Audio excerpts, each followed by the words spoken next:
Some people don't fail because they start and lose. They fail because they spend years almost starting. They have a dream, a clear one. They can describe it perfectly.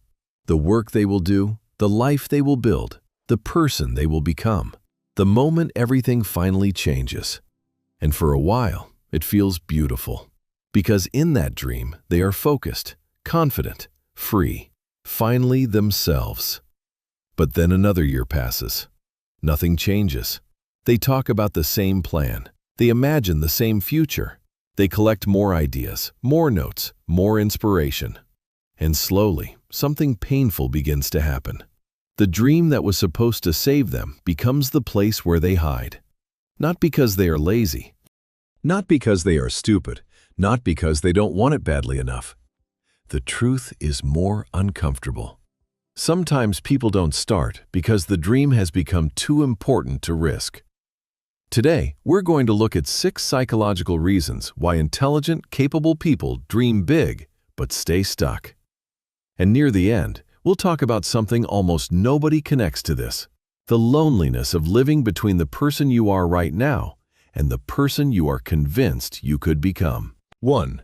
They confuse thinking with progress. This is the first trap, and it is dangerous because it feels productive. A person can spend hours imagining their future.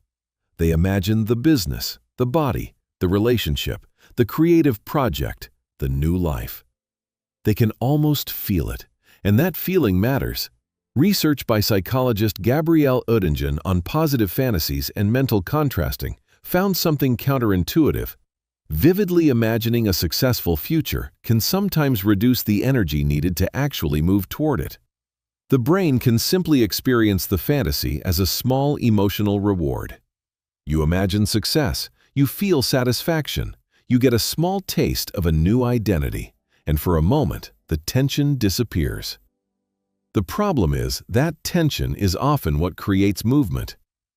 This is why a person can spend 2 hours mentally planning their future and then feel exhausted as if they actually did something. But in reality, no action was taken. This is exactly where many people get stuck. They keep returning to the dream, not to build it, but to temporarily feel close to it. And if that sounds uncomfortable, get ready. The next reason is even more painful.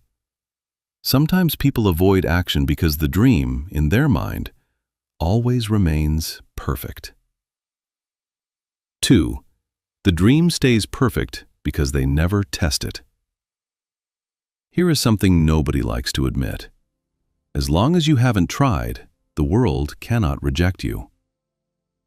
When you dream about wealth, a successful business, or a new life, you don't have to face reality.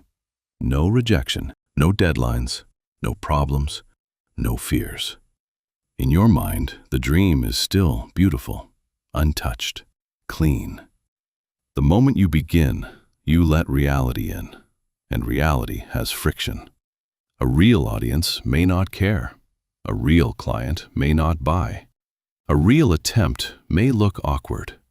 And this becomes an identity problem, because for many people, the dream has become proof of who they could be. I am someone who could write that book. I am someone who could build that business. I am someone who could change my life if I really decided to. That identity is comforting. It allows them to feel special without ever having to be tested. But if they start and fail, they don't just lose the result. They lose the story. The story that has been quietly holding them together for years. This is why the first step can feel so threatening. Not because the task is impossible, but because the task turns the dream from a private fantasy into public evidence. Research on mindset, identity, and challenge avoidance has shown that people are more likely to avoid situations that may expose their limitations when their sense of self feels fragile. The dream has become a protected object, and they are guarding it from reality. But there is another layer underneath this. Even if a person is ready to test the dream, they often wait for something else first. A feeling, a sign, a perfect internal state that never arrives. 3. They are waiting for a feeling that will never come. Ask someone why they haven't started yet. Most people will not say, "I am protecting my fantasy from reality." That would be too honest, and honestly, too effective. Instead, they say, "I'm not ready. I need to learn a little more. I just need the right time. I'll start when I feel more confident." At first, this sounds reasonable, but psychologically, it hides a false assumption. The assumption that readiness comes before action. That one day, a clean internal signal will arrive. You will wake up and feel prepared. You will feel confident. You will feel like the person who can finally begin. But for most people, readiness does not work that way. Behavioral research consistently shows that intention alone is not enough to change behavior. People do not act because they suddenly feel perfectly ready. They become ready because they act. Confidence often comes after movement.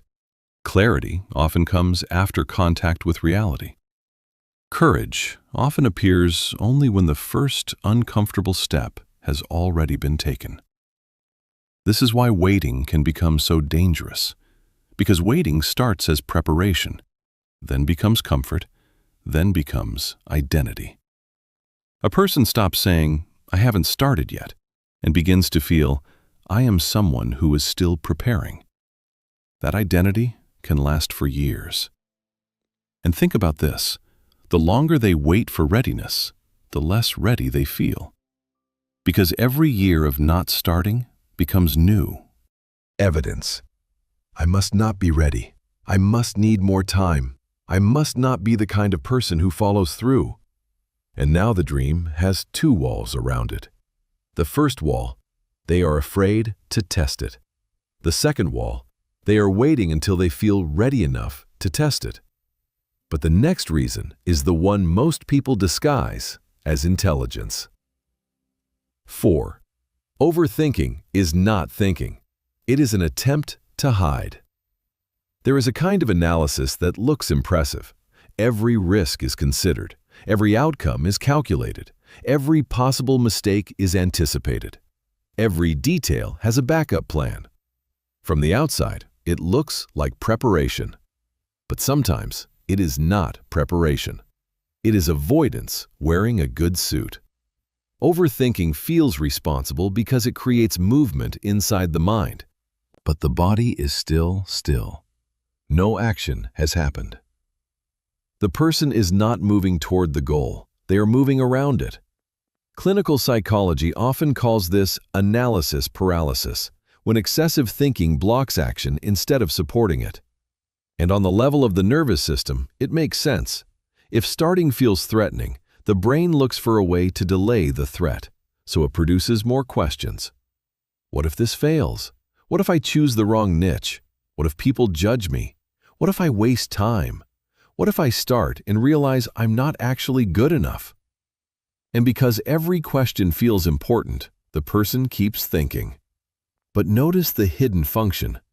Every new question pushes action further into the future, to a place where there is no failure, to a place where you cannot be judged.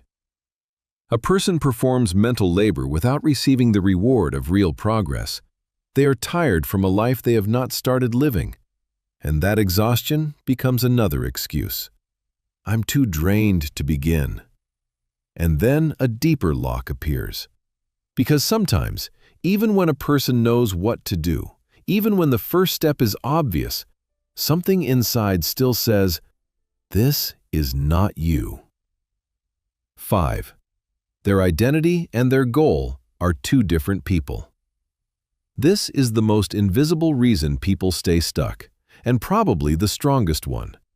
Your brain does not only have goals, it has a model of who you are. That model is built from evidence. What you have done before, what people told you, where you failed, what you survived. And the brain protects that model, even when the model is painful. Psychologists call this cognitive consistency, the tendency to preserve a stable sense of self. In simple words, the brain prefers familiar suffering over unfamiliar expansion. So if a person secretly believes, "I am not someone who finishes things," then finishing something will feel strange. If they believe people like me don't succeed at this, then success will feel psychologically unsafe. Their goal belongs to a version of themselves that their nervous system has not accepted yet. This is why action can feel unnatural, even when you want the result. It feels like wearing someone else's clothes. You can imagine your future self. You can admire them. You can even describe them beautifully. But when it is time to behave like them, something inside resists. The dream says, become this. The identity says, but we are not that. And when the goal and identity conflict, identity usually wins. Not loudly, quietly, through delay, through distraction, through another week of research, through another plan. The dream can be real. The desire can be genuine. But if the identity has not moved, the person will not move either. And if this continues long enough, a part appears that nobody talks about. Not procrastination, not laziness. Loneliness. 6. The loneliness nobody names. People who have been almost starting for years carry a very specific kind of loneliness. Not always social loneliness. They may have friends, family, people who like them. But inside, they live in a private gap between who they are and who they are certain they could become. They cannot fully belong to the present because the present feels temporary, like a waiting room. This is not really my life yet. My real life is still ahead. But they also cannot belong to the future because they have not moved toward it. So they live in between. And that in between is a very lonely place because nobody else can fully see it. Other people see the current life, but inside, the person carries an invisible future, a version of themselves that feels more real than their actual life. And every day they do not move toward it, the gap becomes more painful. Research by psychologist Tori Higgins on self-discrepancy found that the distance between the actual self and the ideal self can be linked to shame, sadness, and emotional distress. The more vividly a person imagines who they could become, the worse the present can feel. The worse the present feels, the more they escape into the dream. And the more they escape into the dream, the less they act. The dream that was supposed to motivate them becomes the thing that makes real life feel unbearable. This is why this is not only about productivity. It is about belonging to your own life. This is not a video about waking up at 5 in the morning, or buying a new planner, or becoming a machine with better habits. Because most people who are stuck do not need a more dramatic life system. They need one action so small it almost feels embarrassing. Not the whole project, not the perfect plan, not the moment when you finally become the person who feels ready. One thing, this week. Something that takes less than 10 minutes. Behavior researcher B.J. Fogg at Stanford, known for his work on tiny habits, found that the smaller the first step, the lower the psychological resistance. And this matters because the first step is not mainly about results. It is about identity. The moment you act, even badly, the brain receives new evidence. I am someone who moved toward this. Not perfectly, but for real. Because identity does not change through fantasy. It changes through evidence. One small action is evidence. A badly written paragraph is evidence. A messy first sketch is evidence. One scented message is evidence. Not impressive evidence, but real. And real evidence beats beautiful imagination every time. The dream is not the problem. The dream may be real. The desire may be real. But the future version of you is not going to arrive first and do the work properly. That is the trap. People keep waiting for the ideal self to appear before they begin. But the ideal self is built by beginning. Badly, awkwardly, incompletely, with the current version of you. The version that doubts, the version that hesitates, the version that still doesn't feel ready. That is the version that has to start. Not because it is confident, but because confidence is built from contact with reality. The permission you have been waiting for is not the permission to succeed. It is the permission to start badly, to make the first version ugly, to let reality correct you, to stop protecting the dream from contact with the world. Because the dream does not need more admiration, it needs evidence. And the first piece of evidence can be very small. One action, less than 10 minutes, this week. If you recognized yourself in this, write in the comments which of the 6 reasons hit you the hardest. Not because this is a poll, because naming the real reason is already a movement. Subscribe. This channel explores the hidden psychology of people who feel more than they show, think more than they say, and are closer to their lives than they realize.